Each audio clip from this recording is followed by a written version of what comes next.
On a commencé hier le sujet donc du vin, le résumé du sujet du vin du goy. Donc si le goy il a touché le vin, stam yenam, même s'il n'a pas servi ou remué pour la avoda zara, stam yenam assour, ça a été interdit par Pinchas, et après Hillel et Shama, ils ont rajouté que c'est assour ba'ana.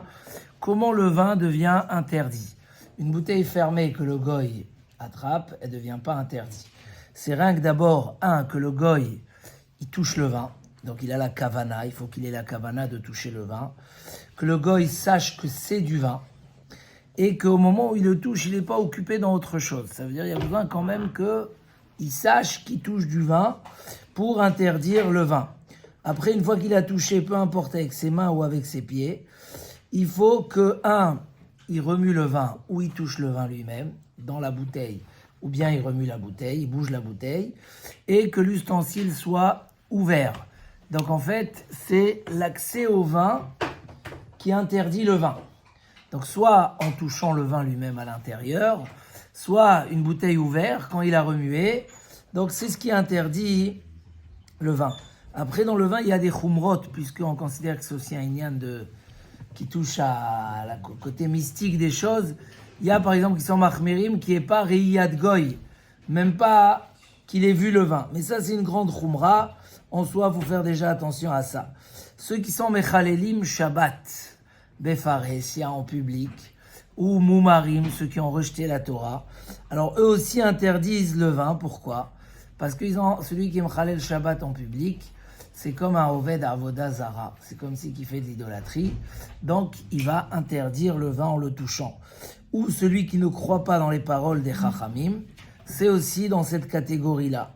Maintenant, il dit le Rambam que si c'est un enfant qui a été pris en otage, tinok shenishba, ou bien celui qu'il n'a pas renié de lui-même la Torah ou Akadosh Baruch Hu, mais on l'a fait grandir on l'a éduqué comme ça, il ne connaît pas, alors il est anous.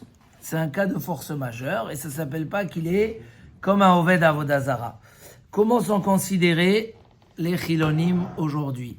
Ceux qui n'acceptent pas la Torah ou qui transgressent Shabbat en public, est-ce qu'ils sont considérés comme tinok shenishba et ils interdisent pas ou pas? Alors nous on avait plusieurs fois posé cette question et la réponse c'était que s'il a honte de faire chilul Shabbat devant 10 personnes ou devant un rav, alors ça ne s'appelle pas qu'il est mechalel Shabbat en public. Parce que quand il est devant 10 personnes, 10 juifs ou bien un rav, mais malheureusement aujourd'hui il y a des gens que même ça ils ne savent pas. Parce que ils ne savent pas. J'ai vu quelqu'un Shabbat, je l'ai rencontré, il portait une baguette. J'ai dit, non, on me l'a offert. J'ai dit, ok, on te l'a offert, mais c'est Shabbat. Donc bon, Hachem, il a posé la baguette, il a abandonné. Mais il ne savait pas, parce que Mamash, c'était dans le manque de connaissances. Donc, il ramène ici le Yehuda Ya'ale Binyan Tzion Mishneh Alachot, qu'aujourd'hui c'est comme Tinok chez Nishba, parce qu'ils ont grandi dans des écoles où on ne leur a pas appris la Torah. Et donc, s'ils touchent le vin, ils ne l'interdisent pas. Le Yalkut Yosef, il dit, ils interdisent quand même, mais s'ils font Kiddush Shabbat, déjà ça montre que ce qu'ils savent, ils font, et qu'ils ont un respect du Shabbat, donc ils n'interdisent pas le vin.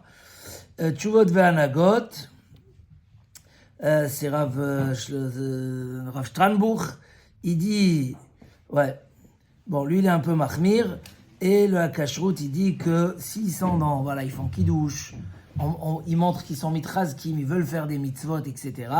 On peut être mekil de considérer que c'est pas, qu'ils sont pas dans cette catégorie-là.